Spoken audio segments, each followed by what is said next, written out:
Now for today's program. Eetta Prince-Gibson is Moment's Israel editor and the former editor-in-chief of the Jerusalem Report. In addition to Moment, she also writes for The Forward, Foreign Policy, Haaretz, and Religion News Service. Her award-winning stories have appeared in the New York Times, The Washington Post, Slate, Hadassah Magazine, and other prominent publications. Eetta is a frequent lecturer on Israel society in Israel and abroad. Joining Eetta today is Moment Editor Sarah Breger. Sarah is also the director of Moment's Daniel Pearl Investigative Journalism Initiative.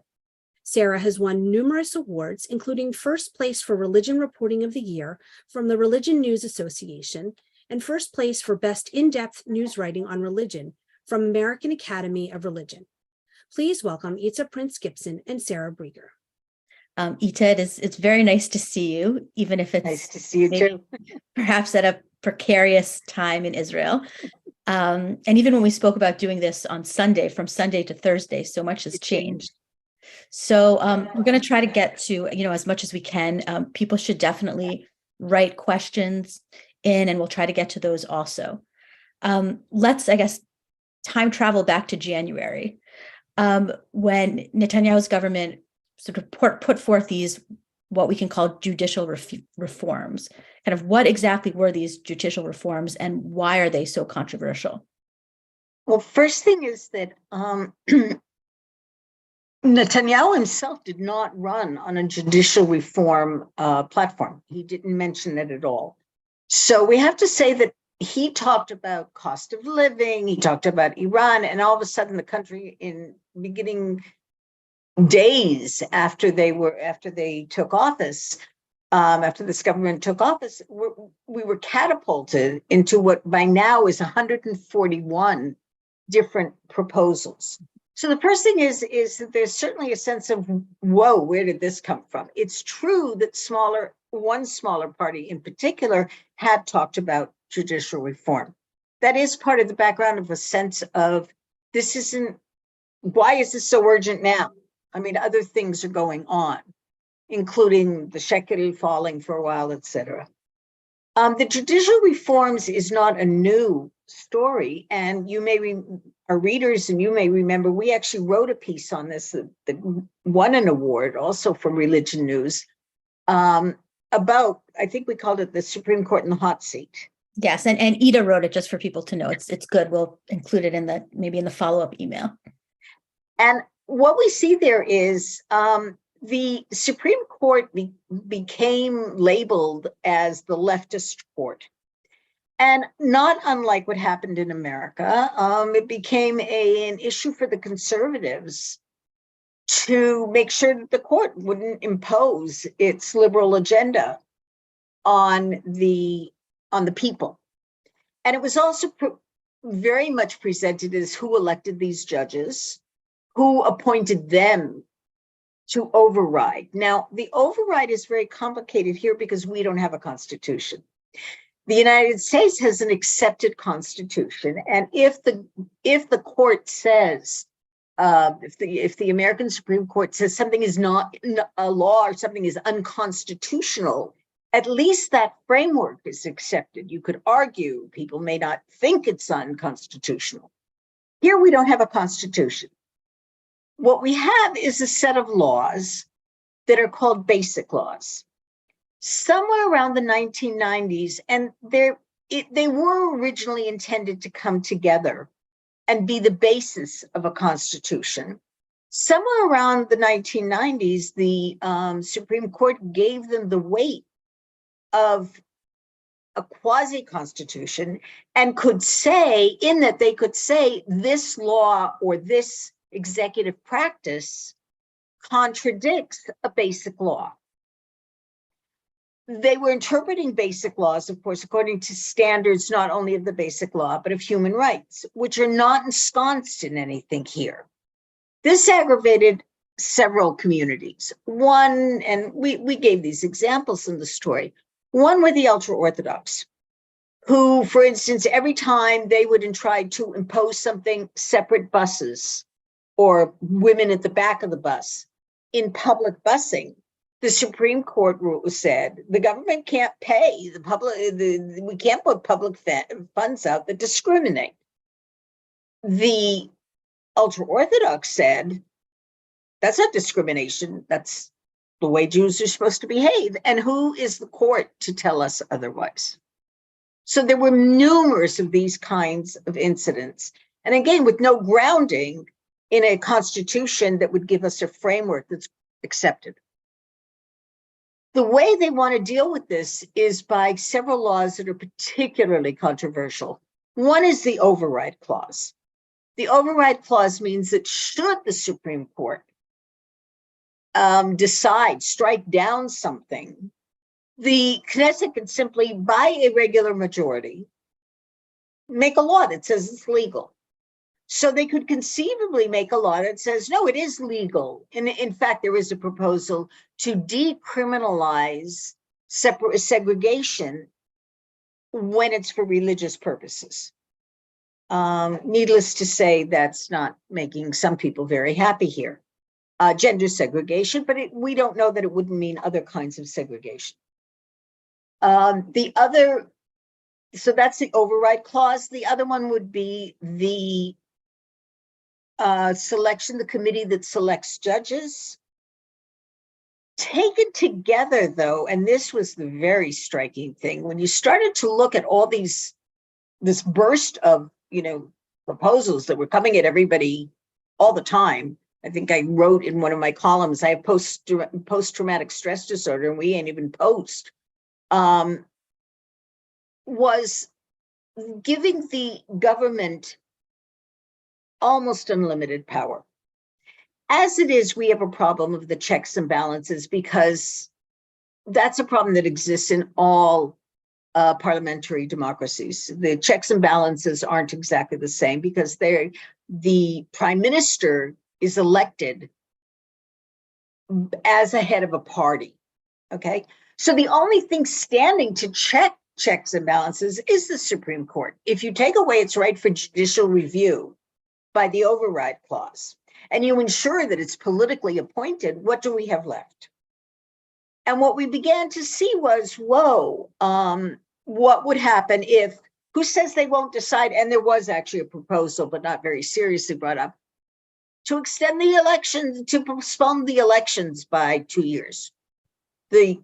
Regularly every 4 years, although almost no government has ever made it through 4 years in Israel. But no, this government is so good, we want it to run for 6. It had been in office at that point 2 weeks. The other thing was issues of criminality. As you know, excuse me, Netanyahu is on trial for numerous counts of bribery, corruption, and failing the public trust. Dairy, and we also wrote about this, Aryeh Deri, a member of Knesset from Shas, was told that he could not be appointed as a minister because he had made a plea agreement on a criminal count that he would not get involved in politics. What we're going to see now is a law that says, Dairy, it's a personal law. So this is the background, then, just to sum up what I've said, is a couple of things. One is it's a real blitz, and it's making people very confused and very concerned. And other people aren't so much concerned about the blitz per se as what are we not talking about? That's problematic.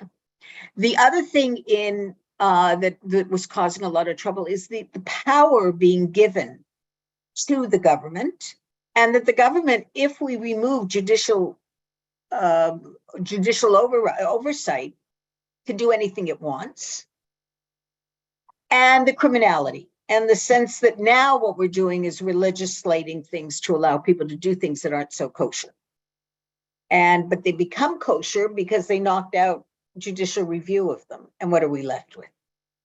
But for the people who are, for these reforms, I mean, couldn't they argue, well, government officials who were democratically elected are proposing legislation? Isn't this exactly what a democracy is supposed to do? Yes. Yes and no. First of all, nobody would deny, I think, that the court, especially the selection of judges, had to be changed. And sadly,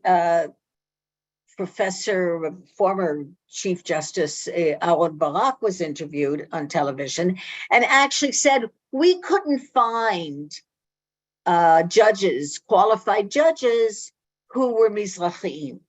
We tried, we couldn't find any. And of course, as a feminist, we all know about it, couldn't find a good woman, couldn't find a good African-American. We all know those aren't answers that are acceptable. There is a question about that the court was becoming too active. And many people feel that. And that because of that, the court was making political decisions. The argument that doesn't wash as well is, of course, the majoritarian argument, meaning, yeah, we were elected by a majority, and therefore we should be allowed to do this. Well, two things. First of all, they were not, the majority of this government is not as great as people think. 48%? The popular vote was 48% to 48.2% or so. I'm not sure I'm correct on the specifics, but yes. The actual establishment of the government was done a little differently, in the same way that the Electoral College, without going into tons of details here, the Electoral College may not represent the popular vote. The actual construction of the government, of the coalition, may not represent the popular vote. So their majority is not such a big majority. But there's another issue here, which is rules of the game. Does majority get to break the rules of the game? Does majority get to do all sorts of things? And finally, who protects, well, not finally, but who protects individual rights and who protects minorities? All that matters is majoritarian rule. We know what majoritarian rule leads to. And last, that even those who agree that we must have some overhaul of the court, and that there's nothing wrong with the country examining its own processes. We'll be celebrating 75 years. We can look at the government and how it works, especially since we're not bound by a constitution, but you don't do it in a blitz. You don't do it with 141 proposals that nobody can even follow. So that, yes, you're right. They were elected by a majority, but the rules of the game in democratic countries are that there's limits to what the majority is supposed to do, and they're breaking the rules. And can you talk about who or what the Kohelet Forum is, and their role in all this? Yes. Kohelet Forum is a forum largely supported by the Tikva Foundation. We also wrote about that, which is well known in America as a very conservative, Jewish but conservative oriented organization with vast sums of money. They are supporting their Israel counterpart, which is called the Kohelet. Kohelet, actually, we are now finding out, authored many of the laws that are being suggested. There's another connection here, which is the Federalist Society. The Federalist Society has a branch here called the Forum for Liberty and Law. They work very similarly. They advance these people, they find young people, and they are the ones who are locating judges, for instance. Two of the judges that are on the court now were considered conservative judges were actually found by Kohelet, which means that they were found by the Tikva, et cetera, et cetera. So what we're also seeing, yes, is a tremendous American involvement here, indirectly and probably more directly than we even know, which also leads to the issue of the majoritarian. Where's this think tank coming in that's producing laws, and then they're just handed over. That's scary, and the involvement of the Federalist Society, which they're very proud of, but not all of us think the Federalist Society is necessarily the direction we want to go in. I think we're also concerned, as I said, now it's becoming very clear what not having a constitution means. And that's something Kohelet promotes, is not to have a constitution. Again, we're looking at majoritarian rule. And there's concern about illiberal democracies throughout the world. And are we now joining them? So that's where it stands. So, for the past 12 weeks, there's been these protests slowly growing. Who are the people protesting? Sometimes it feels like it's everyone in the country, but it's obviously not. So who are the people? Well, it's a lot of people. When the number that I read was the math is beyond me, but to think about 23 million Americans protesting would be about the proportion of Israelis we had protesting, which is a pretty large number of people. And they're adults, not children. Who's protesting? It's about 150 different groups. This is Israel. According to the Prime Minister's son, who put out a tweet, they're being funded by the American government, although I find that a little difficult to believe. There is some American money from the usual expected suspects. Of course, the New Israel Fund is helping this. But what's most striking is how much of it is volunteer. Somebody wants to know, where did all these signs come from that they look so good? The answer, where did they buy them? The answer is that a group of designers volunteered and copywriters volunteered to make signs and to print them in their studios. And that's what they're doing. And you can go pick up your sign, it doesn't cost. So we have a coalition, an ad hoc coalition of about 150 different groups. They don't all agree on very much, but they all agree that this is an urgent time and that the attack on the Supreme Court is a moment in history that we really have to worry about. There are feminists involved, feminist groups are involved, there are LGBTQ groups involved. What are not involved are the parties. These people who are doing the organizing are very, very clear that they do not want politicians. Mm-hmm. And they're not speaking largely. Who gets to speak is, somewhere around Thursday night, a bunch of people, whoever's around kind of decides. Israel operates this way in a lot of times. There's just do it. And we can get it together. And so somebody knows how to put up a speaker system, and somebody knows how to do this. And the kibbutzim have all these kinds of equipment, and it all just kind of happens. Obviously, there's money being put in by donors from Israel as well as from abroad. And we've seen some, high-profile people talking. Menachem Begin's grandchild was speaking. We saw, the former chief of police being roughed up by police officers. So there's definitely been some high-profile people kind of coming to. No, I think that the reason we have on the one hand, a very grassroots group, and even from the ones who organized this, she's the leader, so to say, or much of the energy, is a physicist from the Technion. These are not people that, this is where they come from. But they've been backed by really central people from almost every sector of Israeli society. The first that came out were the cyber people and the high tech that came out and said that they're concerned about the economy. Because again, if the government can do whatever it wants, and we are in an illiberal economy, and they added, you need democracy and real democracy for creativity. And we need investments, and people won't invest in a country. We're not going to get angels and things here now. They were one of the first. All of the economists came out against this, from the Bank of Israel right through to the head of the stock exchange, all sorts of people. The doctors, and that started because one of the Knesset members said that she believes that if somebody opposes treating someone because of their religious beliefs, they should be a medical professional should be allowed to not treat that professional.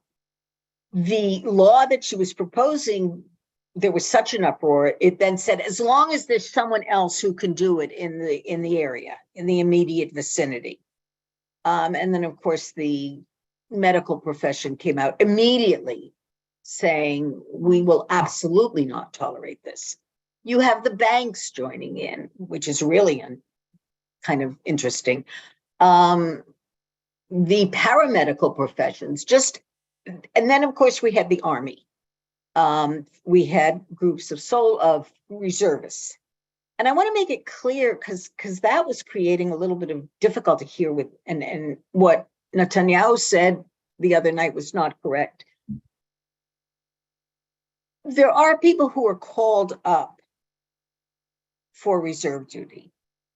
That's by law and you can't refuse. There are people who volunteer. And so I know somebody, for instance, who flies, the pilot, he's about 42. He's free of mandatory reserve duty. They fly once a week. He actually flew in the morning and then went to the demo at night. They said they would not continue to volunteer. There has not been a call to refuse to serve. There has been the pilots are almost all volunteers, correct? Because they're all at that age, yeah. Because when you're 45, you don't have to do it, but people volunteer to do it. But a lot of them, but it's much younger that they go into the volunteer because they go out once a week often to fly just to stay, to stay capable and to maintain their capacity and to learn about new things, etc. Frogmen, Navy SEALs, all those kinds of things are all volunteers after a certain point. You're not hearing, I will not report for reserve duty, regular reserve duty, and we've not heard anything from the conscripted army or the professional army. But yeah, the army and pilots hold quite a status, as do Navy SEALs, etc.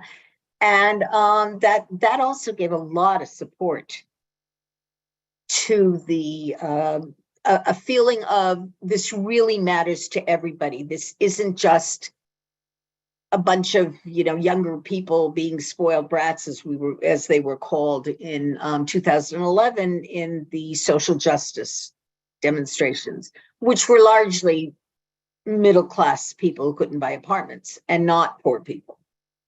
And were called, spoiled brats, privileged. This is way past that now. Once you have these major institutions in Israeli society. And I guess that brings us to this weekend, where you had, Netanyahu firing his defense minister Yoav Gallant. Yeah, and I'm saying firing because I guess now there's a discussion whether he's actually fired or not. Correct. But why did this spark such an outcry where you had kind of, hundreds and thousands of people streaming into the streets, starting fires? It's fascinating. Interestingly, Yoav Gallant is not the most attractive political figure. He doesn't have a massive following. He's not tremendously charismatic. Nobody remembers him making, flaming speeches that drew people.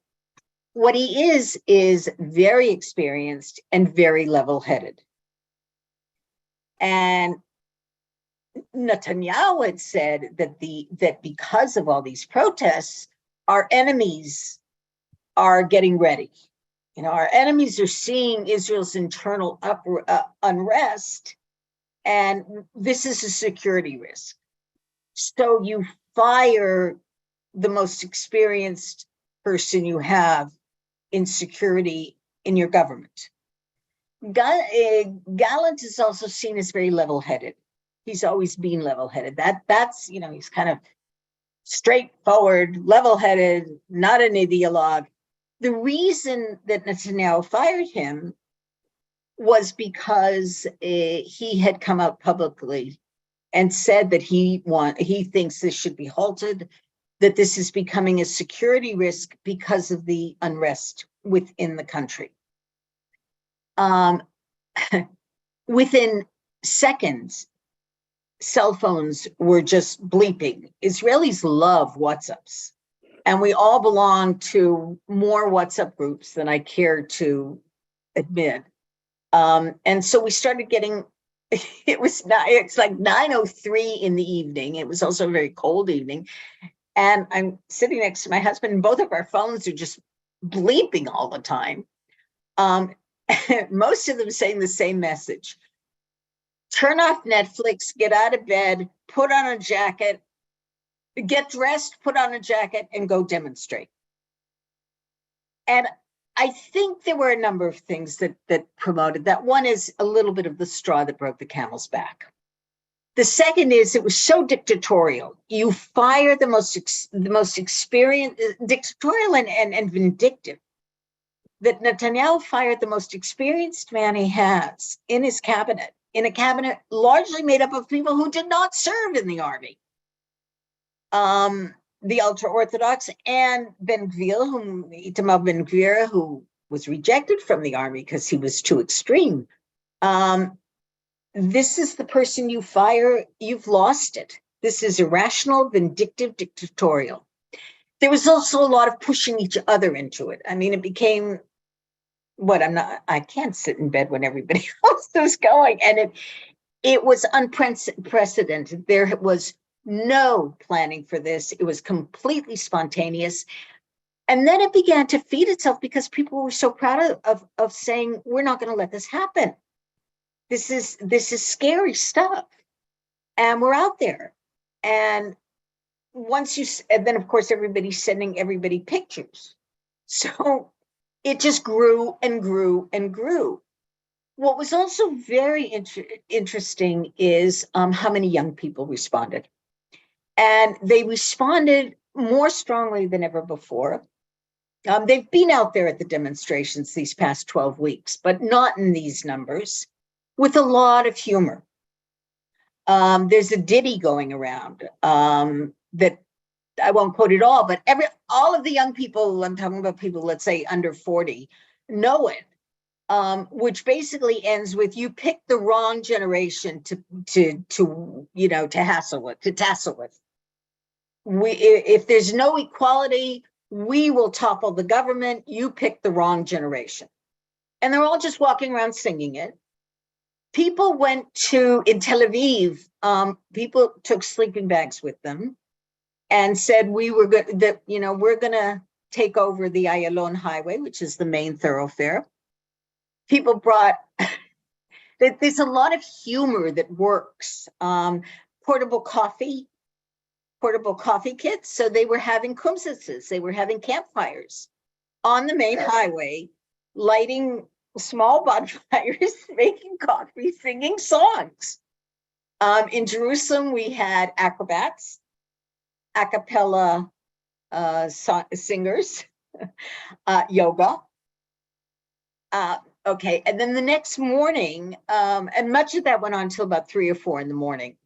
We cut earlier, but they finally opened the road at 3 in the morning. The police said enough. My son told a very interesting story that I think kind of shows where the atmosphere is in Israel. There was a young person's night, my son is 30, at the Philharmonic. They were trying to attract young people to the Philharmonic. And there's a reception. Well, by the time they're moving from the music to the reception, it's like 9:05, and everybody now knows about the firing of Gallant. So en masse, they went to the reception, these young people, poured themselves a big glass of wine, took a couple of the hors d'oeuvres, and walked to the Ayalon Highway, with apparently a lot of clapping and encouragement from the people there. There was something so immediate and spontaneous and such a sense of history that it continued to feed itself, and feeling that we're not going to let this happen. What happened the next morning is that, given this night that went on forever, the Histadrut called for which is Israel's largest labor union, called for a strike. Numerous unions joined that strike. At some point, even Ben Gurion was shut down. And all the demonstrators came out again. There were public transportation shut down. In the major cities, at least in Jerusalem, it was insane. I mean, you simply had no idea how your day could function. You did not know if a bus would show. Was the health workers, the hospitals closed down except for emergency and necessary services. So that is what was happening. And that is when eventually, although it took them to 8 o'clock at night, Netanyahu said that he would put everything on hold. Right. So he called it a pause, and Yes. not, he didn't abandon what he's Absolutely doing. not. So No. what does a pause, what does that mean? What is a Good pause? question. First of all, pause means that I can start at any time. I can restart anytime I want. He did not set a date. What it really means is that there are negotiations being held under the auspices of the president to try to limit or come to an agreement between the members of the coalition who are so adamant on this judicial. And that's the issue. Is it reform or revolution? Is it a change in the Supreme Court, or is it a regime change? Because these are such basic issues and so affect the issue of the balance of power, which, as I said earlier, anyway, is problematic in Israel. We're not sure what these negotiations will mean. Of concern is that the parties who are in favor of these have continued. One law has already gone past its first reading. They are continuing to prepare these laws. That means that within 24 hours, they could pass the Knesset. So what does that mean? What's the hiatus? And I think I would also note that Biden the American president obviously doesn't believe it too much, because he came out today with this statement that you're not invited because you're not doing what you're supposed to do. I mean, I'm being a little crude in the way I'm saying it, but that is the message. So we don't know what the hiatus means, but it's not being considered very serious. Moreover, in order to placate the ultra-right, ultra-nationalist parties, who are the ones strongly promoting this regime change or, judicial reform, in order to agree to that, to gain his agreement that he would not topple the government, Netanyahu gave Itamar Ben-Gvir, who is a disciple of Meir Kahane, who has come out with some statements that are very scary in terms of his attitude towards Arabs, towards human rights, towards individual rights. Netanyahu agreed to give him a militia in his, not a personal, but yes, in his ministry of internal defense, of 1,800 people. We don't know what that means. Does that mean he's got personal, it sounds like the Iranian guards, but what is this? And again, the idea that Netanyahu will do anything to keep his government in power does not provide a lot of confidence that there'll be a hiatus, that there'll be a true compromise. It seems like he was buying time. So what are the protesters doing now? Are they still protesting, still putting pressure? Protesting. The protests are going to go on Saturday night as well. They're calling for a protest on Saturday night. My guess is they will be smaller. We're also coming into Passover. So, some of us think this was actually just to make sure that we all clean for Passover and don't get too busy demonstrating. But more seriously, there will be people who say, give it a chance. No, we don't really. If you look at the debates on social media, they'll say, we don't really believe it. We don't really believe that it's in good faith, but we will act in good faith as long as we can. And to demonstrate against the process when the process is being negotiated is not good faith. So that's where we have, that's where it is now. And basically the truth is that we will see Saturday night what we know. We don't know. We will see Saturday night. It's hard to tell from social media because, of course, all of us are in our own bubbles. Mhm. So my social media is saying, go demonstrate. I don't know. The other thing to note, though, is that we are seeing that the right is demonstrating against any change to the judicial reform. That's of concern. There was some violence on Monday night, Sunday night, and Monday during the day. Netanyahu, none of the right-wing coalition members denounced that violence against protesters. Could you actually talk about that also? I think the Arab taxi driver Yes, who was chased, and maybe what La Familia is. Sure. There was, first of all, there's been violence on the edges of the protests all along, and I think it's quite striking that hundreds and hundreds of thousands of people, when you think about 12 weeks, which started at about 50,000 and is now well over 200,000 people, and there's, for 12 weeks, you're talking hundreds and hundreds of thousands of people. There have been no incidents of violence. Yeah, a little scuffle here and there, but seriously, nobody, and people have been arrested, but nobody's that we know of is actually being prosecuted for anything. The right, on the other hand, is known for its violence. La Familia is a group that actually supports Beitar Yerushalayim, which is the Jerusalem soccer team, and is known for being violent and anti-Arab.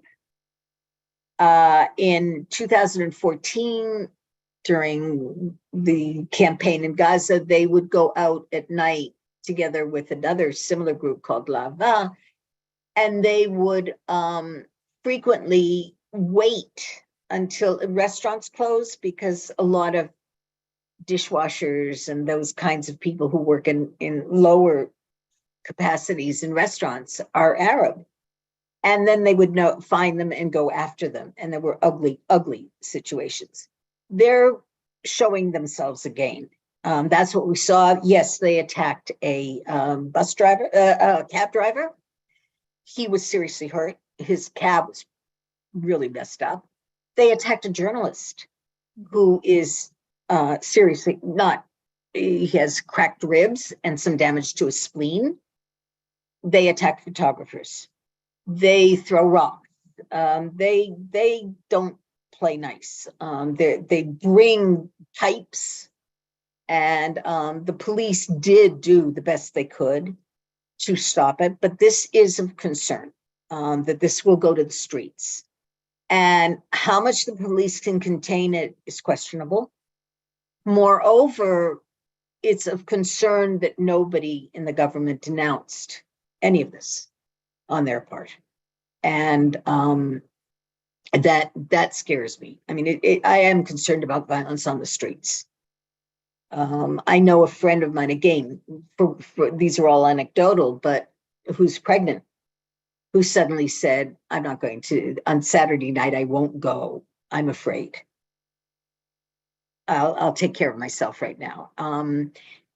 Until now, they were very much on the edges, and they were there, and there were incidents, and people were lightly hurt. They're being goaded by their political leaders. And so that's what we're seeing.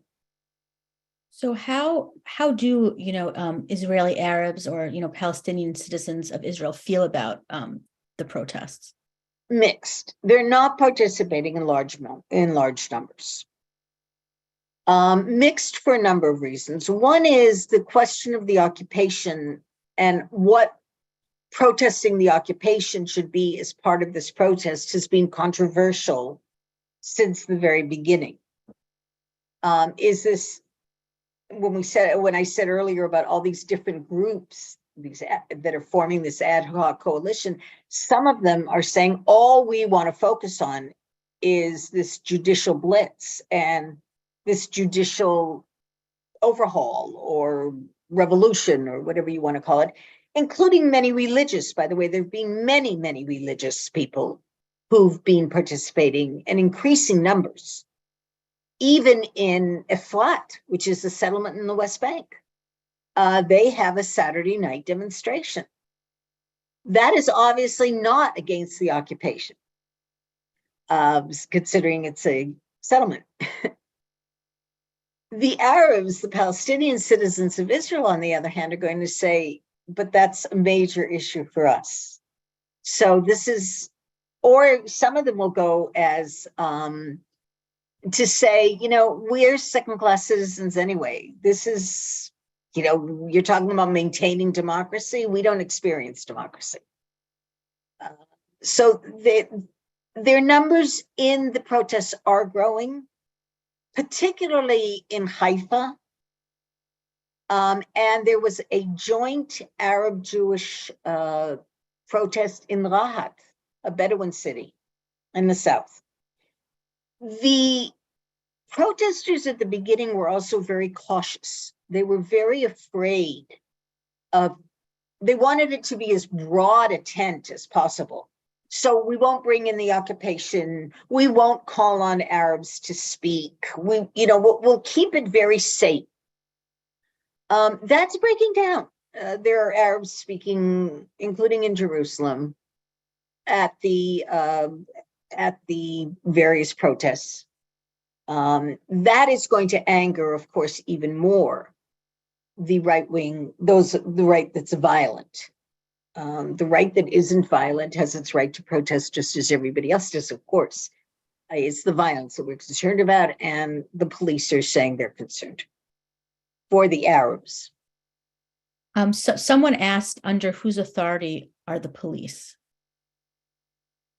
That's a question that's come up, actually, because Ben Gvir, who is ostensibly, they're under the Ministry of Internal Security, not ostensibly, formally.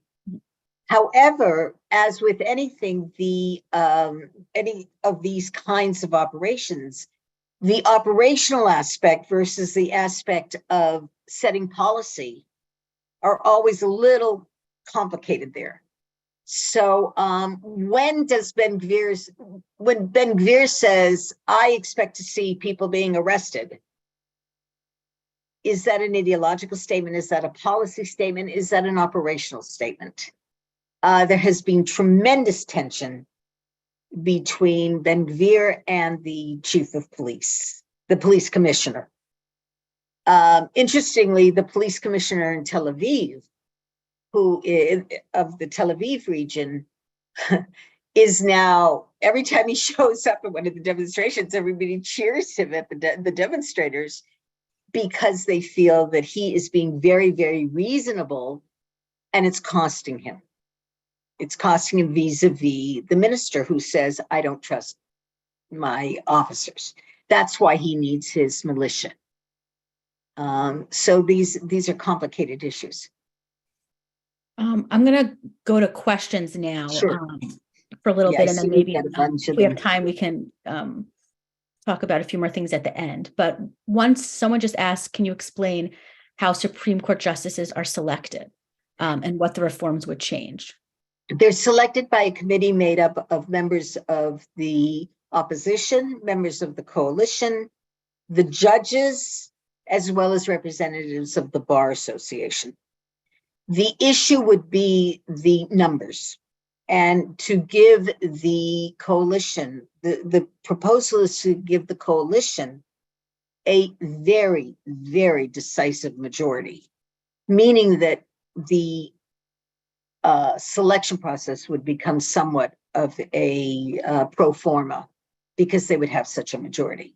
Again, based on the concept, we represent the people, we are the majority, therefore we should be choosing the judges as well.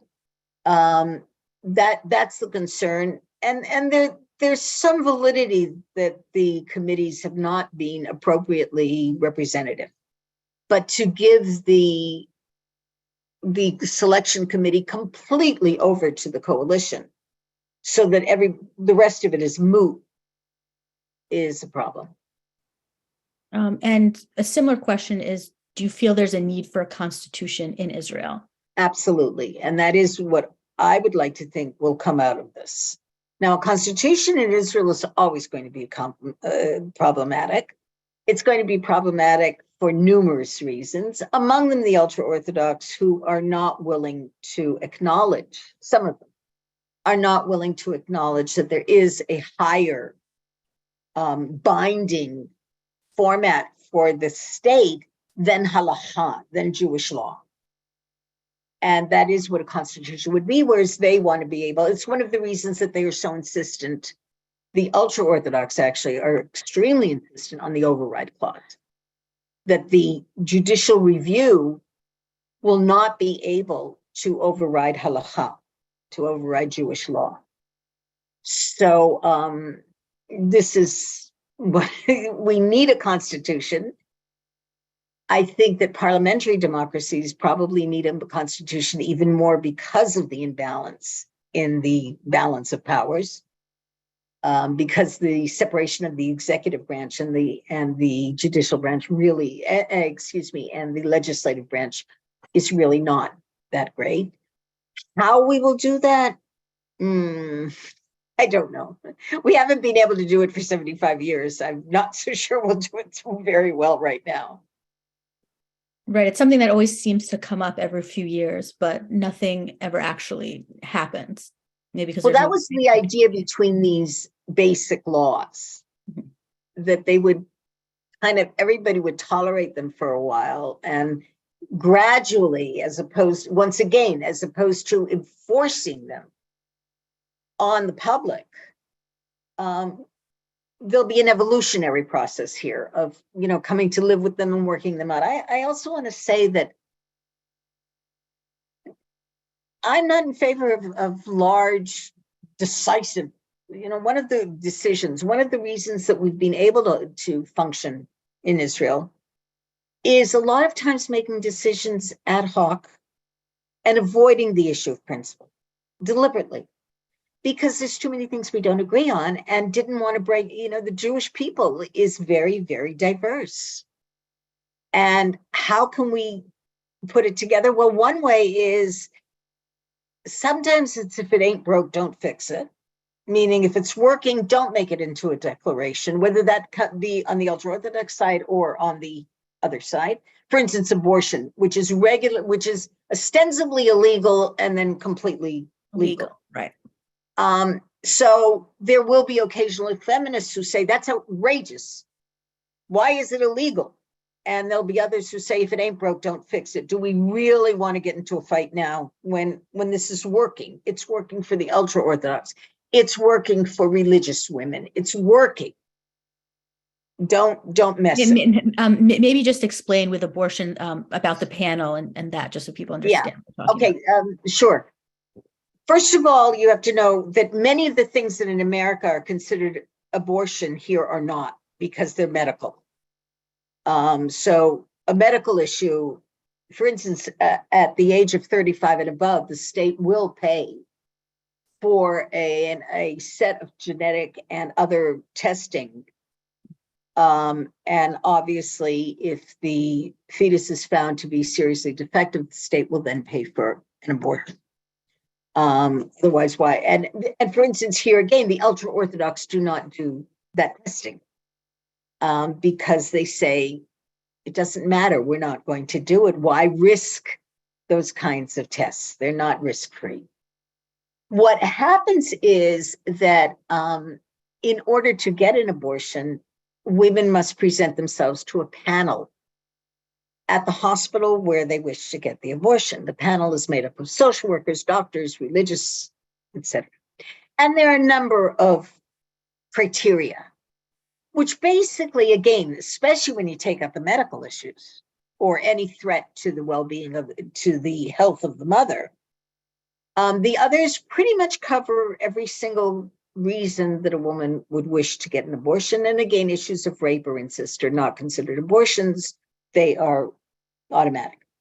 So that they go through the committee sometimes, but not in any way that anybody would think of as seriously considered. It's almost automatic. And the Jewish position, the halachic position on abortion is very, very different, of course, than the evangelical or the Christian position.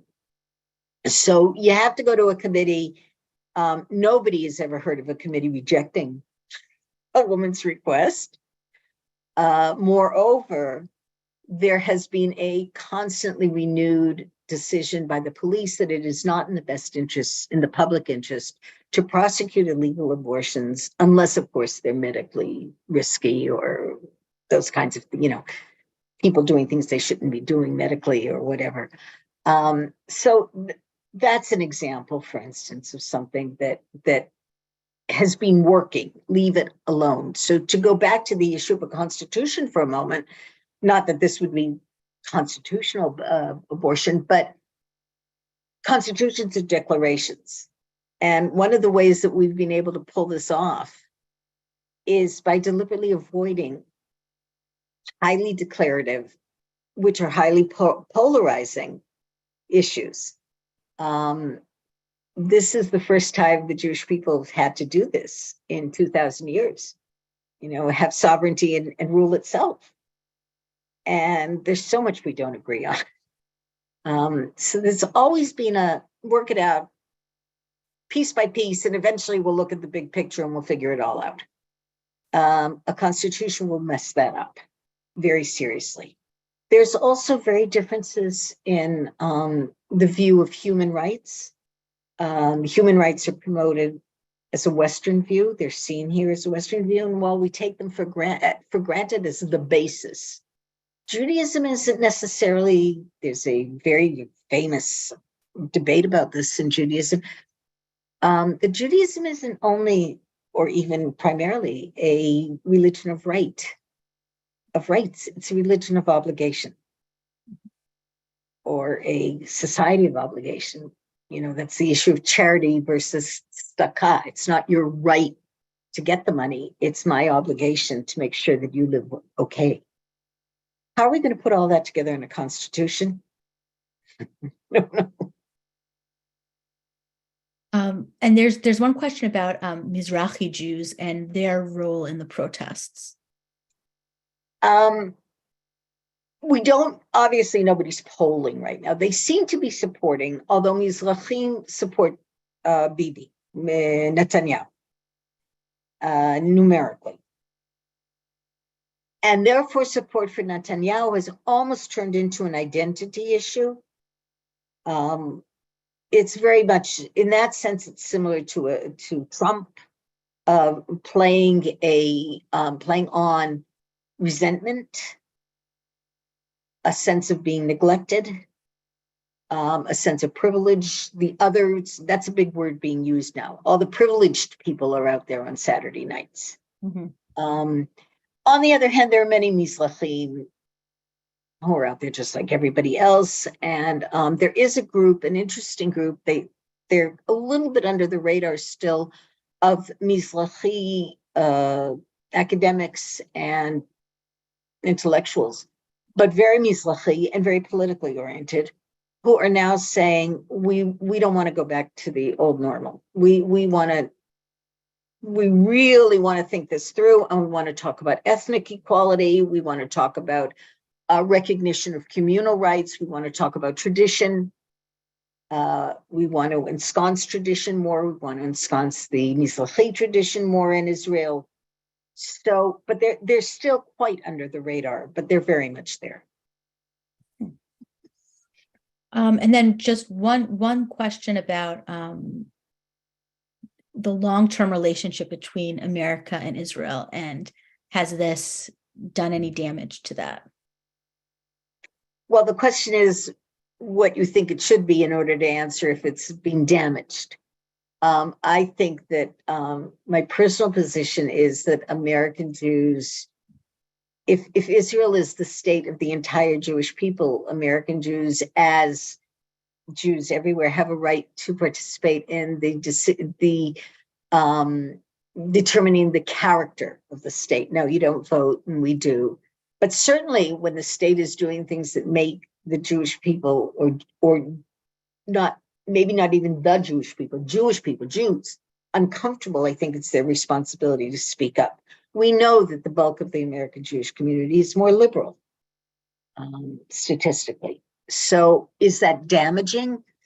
I would say not. I would say the more American Jews become involved, the better, whether that be right or left. And American Jews are very involved on the right. What I'm concerned about is the people in the United States, the American Jews, who say, we always knew Israel was a flawed experience. There is no experiment. There is no Jewish and democratic, and therefore I want nothing to do with it. There was a piece in the New York Times, I think by Peter Beinart, about, you can't protest for democracy when you're not a democracy. Mm-hmm.